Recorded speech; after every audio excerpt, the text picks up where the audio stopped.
नमस्कार प्यारे विद्यार्थियों, एक बार फिर आपका Emax college of education Ambala संस्थान में स्वागत है। आज इस वीडियो में हम एक महत्वपूर्ण टॉपिक पे चर्चा करने जा रहे हैं और ये जो टॉपिक है आपके third paper teaching and learning का पार्ट है और टॉपिक का नाम है व्यक्तिगत विभिन्नताएं या इंडिविजुअल डिफरेंसेस। प्यारे विद्यार्थियों, जब हम मनोविज्ञान शिक्षण की बात करते हैं, साइकोलॉजी की बात करते हैं, चाइल्ड डेवलपमेंट की बात करते हैं, तो सबसे पहला प्रश्न जो हमारे सामने आता है वो आता है कि व्यवहार का विश्लेषण कैसे करें, बिहेवियर को कैसे एनालिसिस करें। आमतौर पर देखा जाता है कि हम एक सामान्य शिक्षा प्रणाली की बात करते हैं, सामान्य कॉमन सिलेबस की बात करते हैं और सामान्य कॉमन गाइडेंस की बात करते हैं बच्चों को पढ़ाने के लिए और सामान्य शिक्षण व्यवस्था की बात करते हैं।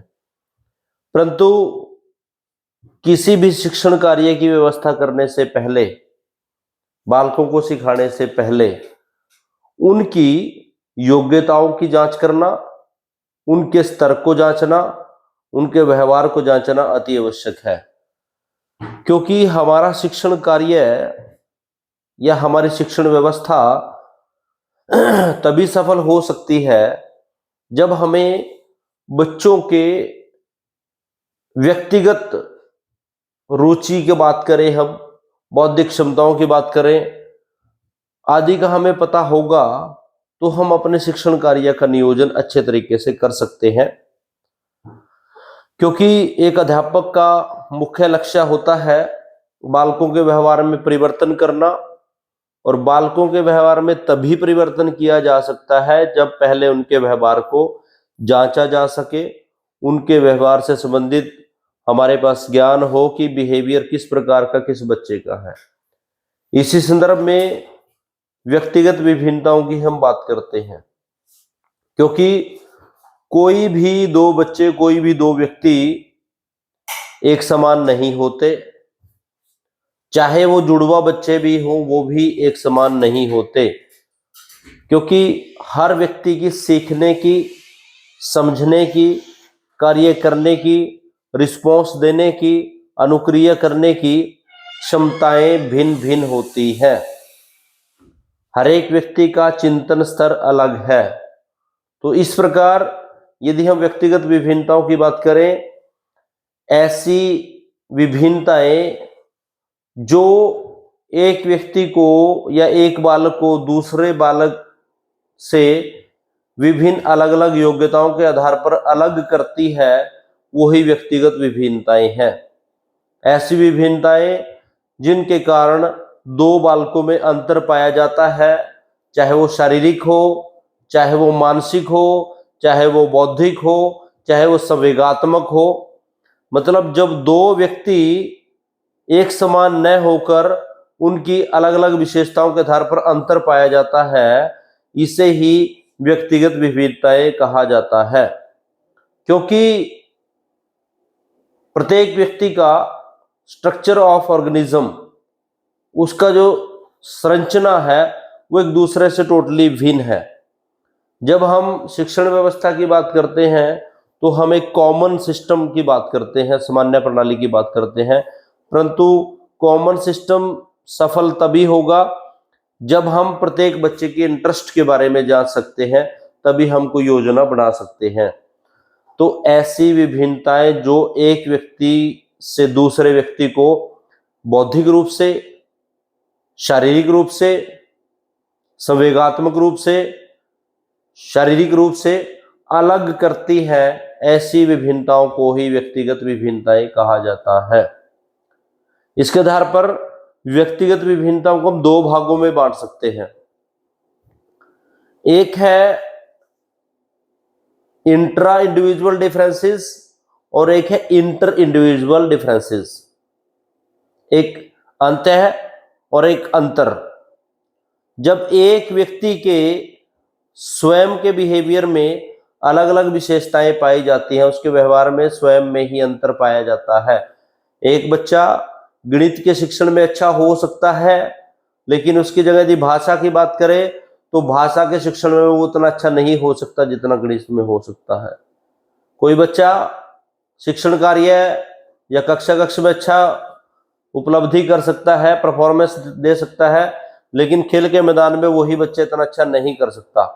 तो ऐसी विभिन्नताएं जो एक व्यक्ति के अंदर स्वयं में पाई जाती है या स्वयं एक व्यक्ति की अलग अलग भिन्नताएं उसके भीतर होती है, ये होती है इंटर इंडिविजुअल डिफरेंसेस। एक होती है इंट्रा, एक व्यक्ति का दूसरे व्यक्ति की विशेषताओं के आधार पर जब अंतर करता है। एक बच्चा इंटेलिजेंट है, एक बच्चे का आईक्यू लेवल जो है बड़ा अच्छा है, एक बच्चे का आईक्यू लेवल बड़ा लो है। एक बच्चा फिजिकल एक्सरसाइज बड़ी अच्छी कर सकता है, दूसरा बच्चा एज कंपेयर उतनी एक्सरसाइज नहीं कर सकता। एक बच्चा संगीत में अच्छा हो सकता है, दूसरा बच्चा संगीत में अच्छा नहीं हो सकता। मतलब ऐसी विभिन्नताएं जो दो व्यक्तियों के बीच में तुलना के आधार पर होती है, उसे कहते हैं इंट्रा इंडिविजुअल डिफरेंसेस। तो एक अध्यापक के लिए आवश्यक है कि व्यक्तिगत विभिन्नताओं की जानकारी हो, तभी वो अपने शिक्षण योजना या कार्य को अच्छे तरीके से पूर्ण कर सकता है। व्यक्तिगत विभिन्नताएं निर्भर करती हैं उसकी हेरिडिटी और इन्वायरमेंट पे, वंशानुक्रम और वातावरण, इन दोनों फैक्टरों पर जो है ये निर्भर करता है कि व्यक्तिगत विभिन्नताएं किस तरह की होगी और उसमें कितना अंतर पाया जाएगा। तो आज इसके बाद हम बात करते हैं कि व्यक्तिगत विभिन्नताओं के प्रकार क्या होते हैं। सबसे पहला जो प्रकार है इसमें वो है शारीरिक भिन्नता, फिजिकल डिफरेंसेस।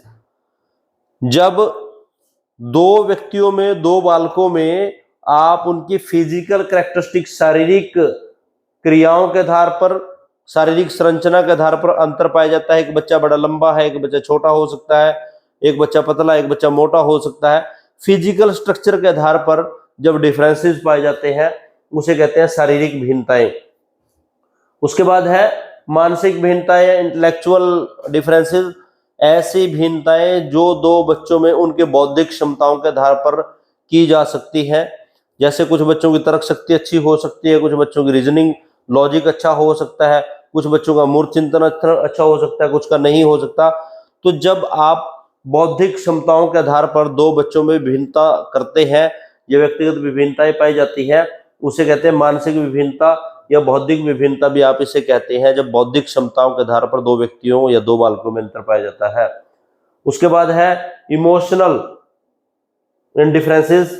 अब एक ही परिस्थिति में जब अलग अलग प्रकार के रिस्पॉन्स अलग करते हैं बच्चे, वो होती है संवेगात्मक विभिन्नता।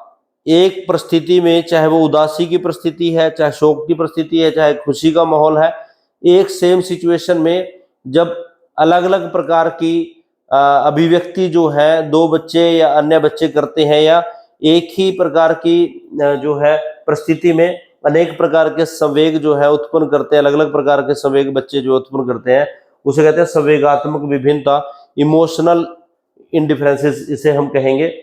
रुचियों में भिन्नता, डिफरेंसेस इन इंटरेस्ट, ये कॉमन है कि जब किसी भी बच्चे की रुचि हो सकती है, किसी के बच्चे गणित में रुचि है, वो भाषा में रुचि नहीं लेगा। कोई बच्चा स्पोर्ट में अच्छा करना चाहता है, तो कोई बच्चा संगीत में अच्छा करना चाहता है, कोई चित्रकला में अच्छा करना चाहता है।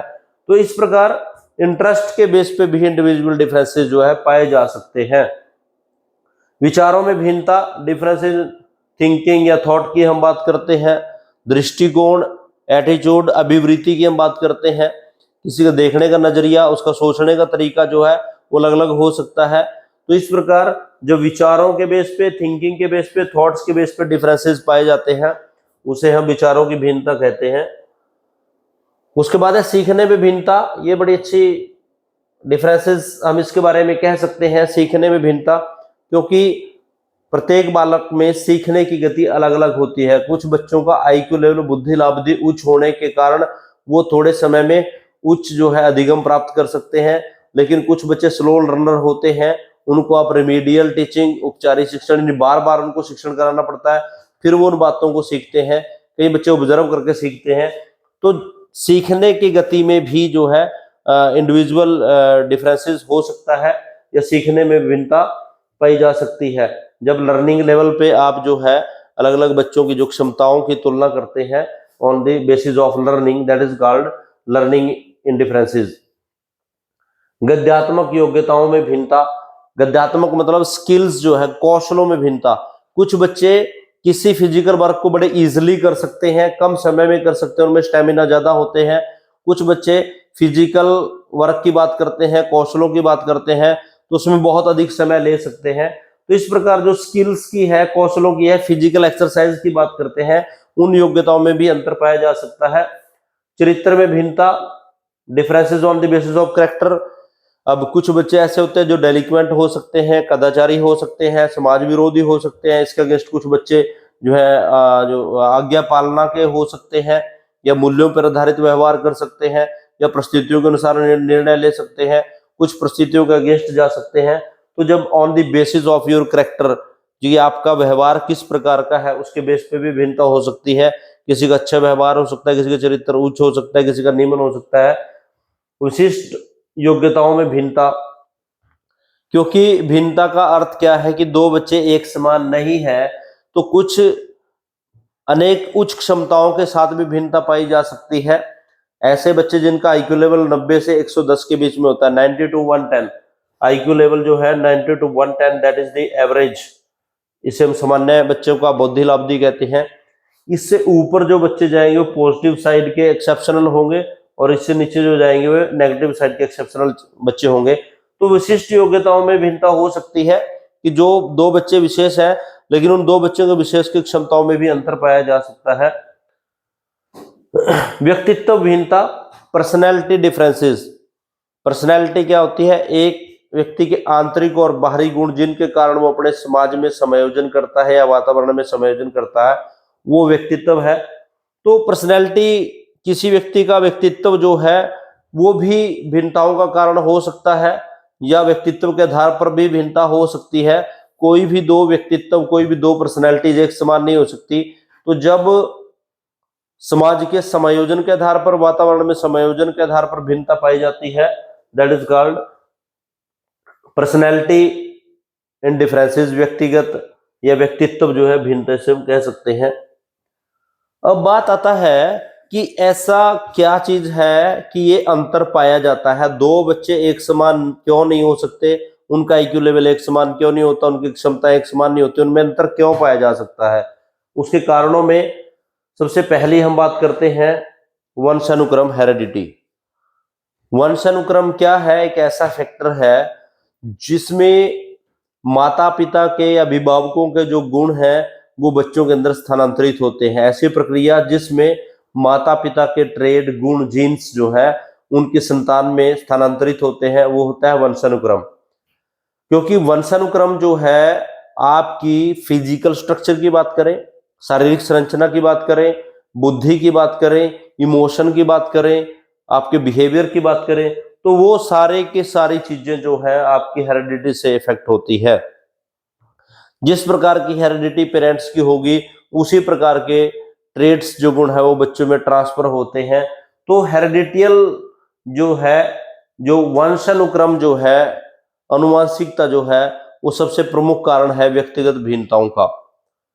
एक इन्वायरमेंट में दो बच्चे रहते, एक समान रहते हैं, एक तरह का उनको इन्वायरमेंट मिलता है, परंतु विभिन्नता आती है, तो वो हेरिडिटी के कारण। किसी भी व्यवहार के बहुत सारे ऐसे गुण होते हैं जिनके जो मेन एलिमेंट्स हैं वो डिपेंड करते हैं हेरिडिटी पे, कि माता पिता के अंदर किस प्रकार के ट्रेड है, वही ट्रेड जो है बच्चे में रिफ्लेक्ट होते हैं। तो यदि हम इंडिविजुअल डिफरेंसेस की बात करते हैं तो उसमें वंशानुक्रम यानी हेरिडिटी एक ऐसा फैक्टर है जिसके कारण ये व्यक्तिगत विभिन्नताएं पैदा होती है। दूसरा फैक्टर है वातावरण यानी environment. Environment major role play करता है, क्योंकि किसी भी बिहेवियर के दो मेन फैक्टर होते हैं, एक हेरिडिटी और एक इन्वायरमेंट। किसी भी व्यक्तित्व का निर्माण इन दो तत्वों से होता है, हेरिडिटी और इन्वायरमेंट। हेरिडिटी जो है वो कांस्टेंट फैक्टर है, स्थिर तत्व है। एक समय में किसी भी व्यवहार में यदि वो आ गया तो उसको परिवर्तन नहीं कर सकते, क्योंकि माता पिता के जो जीन्स है वन टाइम में ट्रांसमिट हो जाते हैं। But changeable factor is environment. जिस प्रकार का वातावरण है उसी प्रकार से विभिन्न जो है व्यक्तिगत विभिन्नताएं पाई जाती है। जैसा वातावरण होगा, जैसा माहौल होगा, अब क्या है कि ज्योग्राफिकल कंडीशंस की हम बात करें, भौगोलिक स्थितियों की बात करें, सांस्कृतिक परिस्थितियों की बात करें, कल्चर की बात करें, तो जिस प्रकार के ये फैक्टर होंगे, इन्वायरमेंट के जैसे फैक्टर होंगे, उसी प्रकार से व्यक्तित्व का निर्माण होगा। जिस जिस प्रकार की ज्योग्राफिकल कंडीशन, जैसा इन्वायरमेंट होगा, उसी प्रकार की व्यक्तिगत विभिन्नताएं जो है पाई जाएंगी। उसके बाद है जाति, प्रजाति व देश। व्यक्तिगत विभिन्नताओं का कारण हो सकता है जाति, रेसिस किस प्रकार की है, प्रजाति है या देश है। एक देश की भौगोलिक कंडीशन कैसी है, वहां पर रहने वाले लोगों की संस्कृति कैसी है, किस प्रकार का कल्चर है, जीवन शैली कैसी है, रीति रिवाज कैसे है, परंपराएं कैसे है, कस्टम कैसे है, तो वो सारे के सारे फैक्टर भी व्यक्तिगत विभिन्नताओं को प्रभावित करते हैं या व्यक्तिगत विभिन्नताओं का कारण हो सकते हैं। कोई भी दो जातियां एक समान नहीं होती, उनमें अंतर पाया जाता है। और इसी प्रकार प्रजातियों की और देश की जिस प्रकार की भौगोलिक स्थिति होती है, तो जिस प्रकार की कंडीशंस किसी देश में, किसी जाति प्रजाति में पाई जाती हैं, उसी प्रकार के व्यक्तित्व का निर्माण होता है जो उसको अन्य व्यक्तियों से अलग करता है। आयु एवं बुद्धि, एज एंड इंटेलिजेंस। व्यक्तिगत विभिन्नताओं में एज का बहुत अधिक फैक्टर जो है निर्धारित करता है। जैसे जैसे बच्चे की एज जो है विकसित होती है, उसके अंदर परिपक्वता आती है और उसके व्यवहार में जो है परिवर्तन आता है।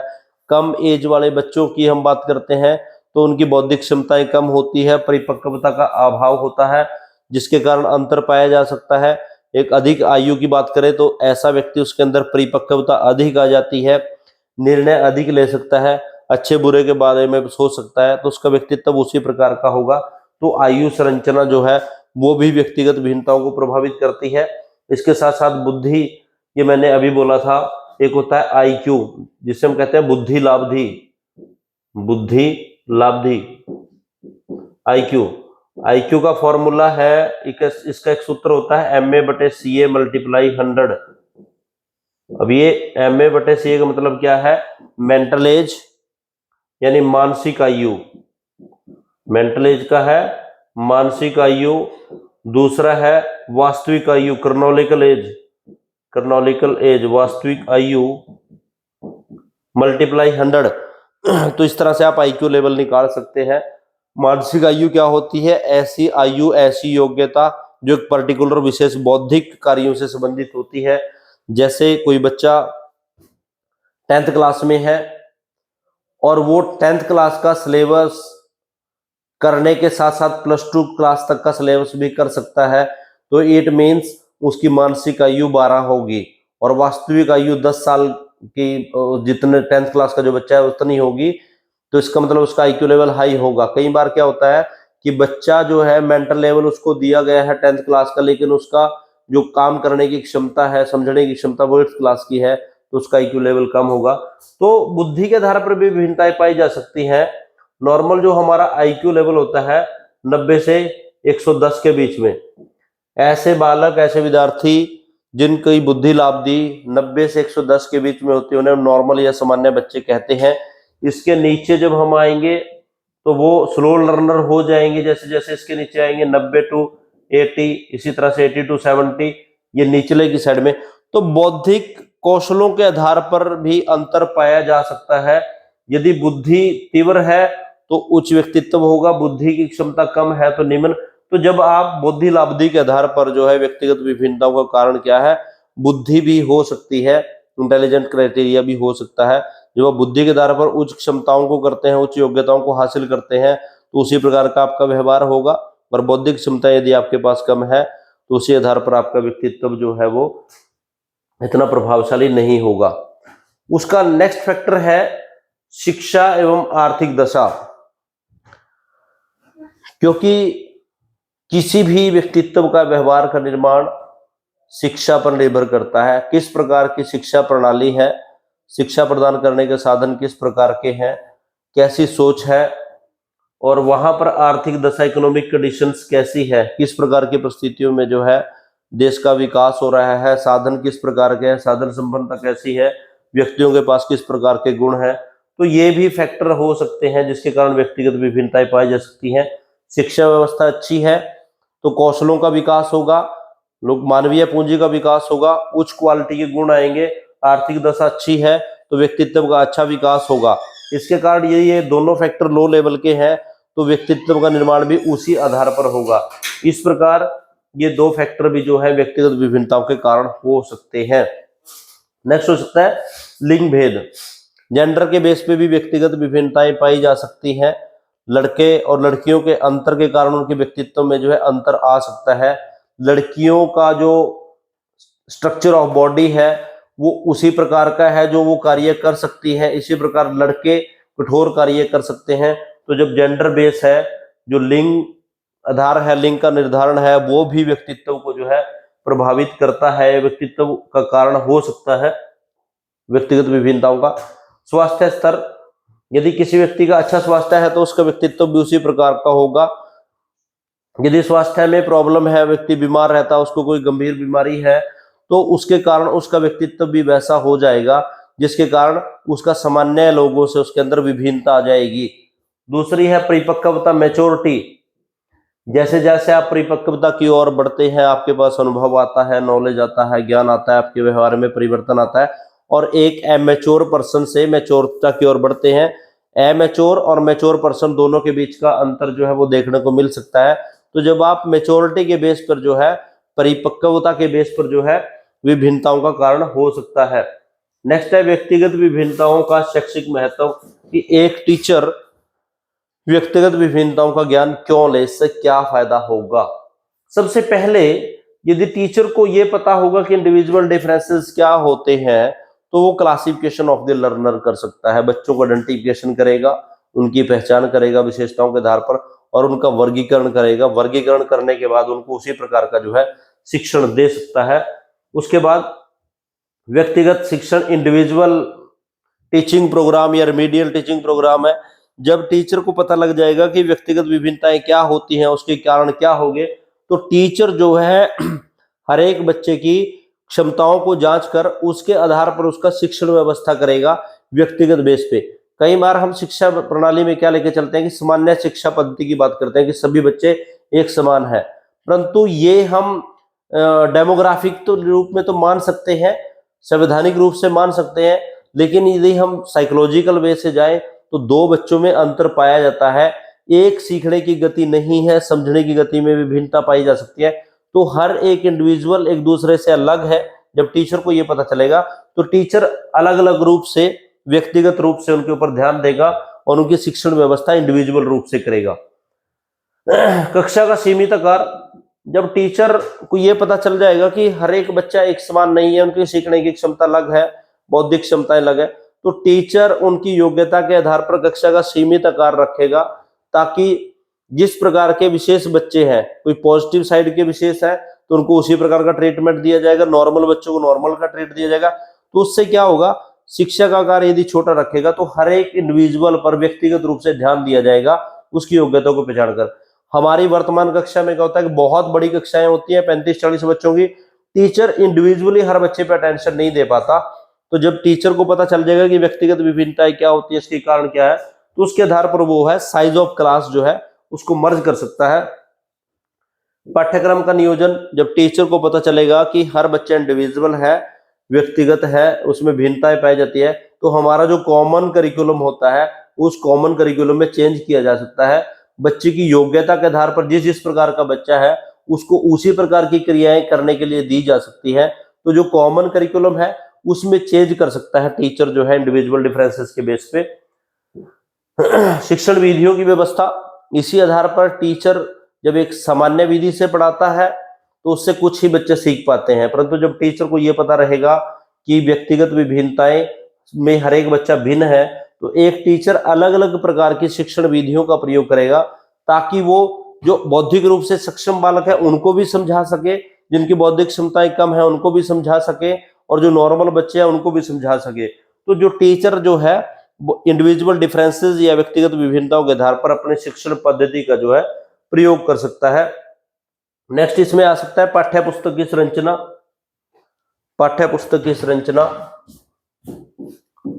पाठ्य पुस्तक टेक्स्ट बुक, पाठ्य पुस्तक की संरचना स्ट्रक्चर ऑफ टेक्स्ट बुक, जब टीचर को पता चलेगा कि इंडिविजुअल डिफरेंसेस है तो उनकी जो टेक्स्ट बुक है उसमें भी इस प्रकार के एलिमेंट्स को ध्यान में रखा जाएगा जो व्यक्तिगत विभिन्नताओं को प्रदर्शित करते हैं।